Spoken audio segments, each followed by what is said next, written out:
Video में बने रहिएगा। मंदिर के अंदर का वीडियो भी दिखाऊंगा। पाकिस्तान में जो मुख्य मंदिर है जो खंडर हो चुका है उसके भी दर्शन करवाऊंगा। मंदिर की कथा भी सुनाऊंगा और संतान प्राप्ति का मंत्र भी बताऊंगा। तो ये संतान प्राप्ति का मंदिर है 450 साल पुराना। यहाँ पे भगवान को चढ़ावे में खिलौने चढ़ाए जाते हैं लकड़ी के, नारियल, दूध, कढ़ाई और चोला ये खास चढ़ाया जाता है। और प्रसाद में भी खिलौने ही मिलते हैं। अगर लड़कों के खेलने के खिलौने मिले जैसे बॉल मिला तो माना जाता है लड़का होगा, और अगर लड़कियों के खिलौने मिले जैसे बेलन वगैरह हैं तो लड़की होगी। ये 7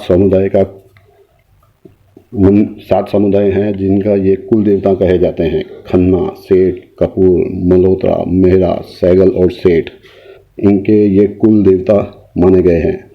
इन लोगों के यहाँ पे संतान ना हो ऐसा बहुत कम होता है, और हो भी तो ज़्यादा करके एक लड़का तो होता ही होता है। 35 साल पहले मेरे पापा यहाँ पे मंदिर में प्रमुख सेवक थे, क्योंकि हम उन्हीं के वंशज गिने जाते हैं, मोहनलाल खन्ना जी। लेकिन 35 साल पहले हम लोग शुरू थे। साल में एक ही महीने ये मंदिर खुलता है जो 15 से 14 जनवरी से 14 फरवरी के बीच में होता है, जिसे माघ महीना कहा जाता है। चांदी की यहाँ पे मूर्ति है जिसमें आधा शरीर हनुमान जी का है और आधा शरीर भैरव जी का है। उसकी कथा मैं आपको बाद में सुनाता हूँ। मेन मंदिर है दीपालपुर में, जो कि पाकिस्तान में है, पाकिस्तान के पंजाब में आता है, जो कि अभी तक अब खंडर हो चुका है। ये मंदिर है बाबा लालू देसाई जी का, और मुंबई का भी वीडियो यूट्यूब के ऊपर है।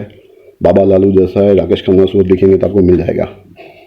तो मंदिर बंटवारे में पाकिस्तान चला गया, तो पाकिस्तान जाके वहाँ के मंदिर से एक ईंट लेकर अमृतसर के इस मंदिर में लेके आए और इस मंदिर की स्थापना की गई थी। खन्ना, मल्होत्रा वगैरह के तो ये कुल देव हैं, लेकिन पूरी दुनिया से लोग आते हैं और अन्य जाति के लोग भी यहाँ पे संतान प्राप्ति के लिए आते हैं।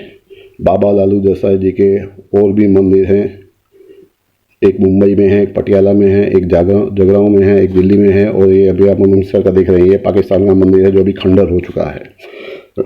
आप इसका अंदाज़ा लगा सकते हैं। राजेश खन्ना और विनोद खन्ना की भी चोटियाँ यहीं पे उतारी गई थी। चोटियाँ एक रस्म है, जैसे संस्कार होते हैं, शादी एक संस्कार है, अंतिम संस्कार है, वैसे इनमें चोटी भी एक संस्कार होता है, जो कि 9 साल से स्टार्ट होता है। कोई 9 में, 11 में, 13 में, 15 में, 17 में, 19 में, इस हिसाब से इन सालों में उतारी जाती है। मुंडन और यज्ञोपवीत की भी रस्में यहीं पे की जाती हैं। बाबियावाला बाजार में ये मंदिर है। अब मैं सुनाता हूँ आपको मंदिर की कथा। एक राजा थे श्रीचंद।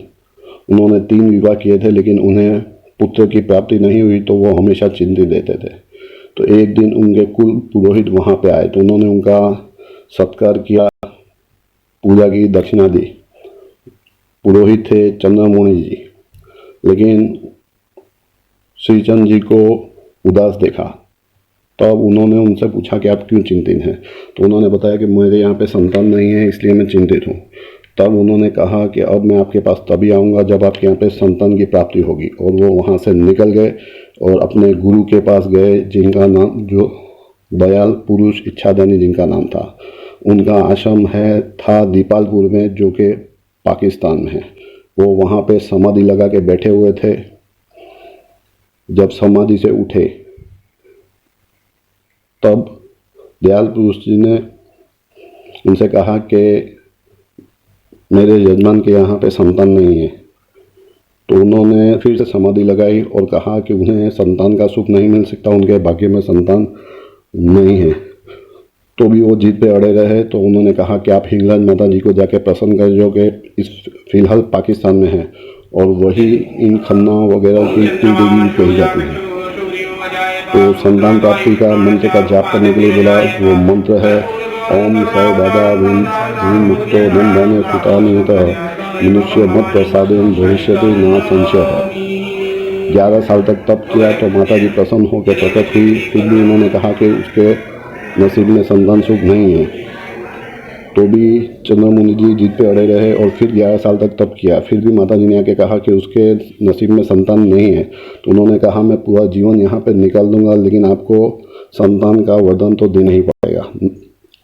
तो फिर मैया जी ने प्रसन्न होकर उन्हें 2 वीर दिए जो उनके लिए संतान थे। ये 2 वीर थे हनुमान जी और भैरव जी। इन्हीं की मूर्ति है चांदी की, जो आधा स्वरूप हनुमान जी का है और आधा स्वरूप भैरव जी का है। लेकिन उन्होंने कहा था कि ये जो 2 बच्चे हैं इनका कभी भी अपमान नहीं करना, अगर अपमान करोगे तो वो धरती में समा जाएंगे। तो माँ बाप ने काफ़ी प्यार से उन्हें पाला, लेकिन एक बार बच्चे परेशान कर रहे थे, लीला कर रहे थे, उन्हें वापस जाना था। तो माता ने अपशब्द बोले तो बच्चे धरती में समा गए। जब बच्चे धरती में समा रहे थे तो माँ ने उनकी चोटी पकड़ ली, तो पूरा शरीर ज़मीन में चला गया और सिर्फ चोटी रह गई। तो इसीलिए यहाँ पे चोटी का संस्कार किया जाता है। दूर दूर से लोग यहाँ संतान प्राप्ति के लिए आते हैं। तो आशा करता हूँ आपकी भी मनोकामना भगवान पूरी करेंगे। यूट्यूब के ऊपर मेरे 150 वीडियो हैं और भी मंदिरों के घर बैठे दर्शन करने के लिए चैनल को सब्सक्राइब करिएगा और इस वीडियो को आगे फॉरवर्ड करिएगा। जैसे मैंने पुण्य कमाया है तो आशा करता हूँ आप भी पुण्य कमाएंगे। बोलो श्री लाल मंदिर वाले बाबा लालू दसराय ट्वाड़ी सदाई जय।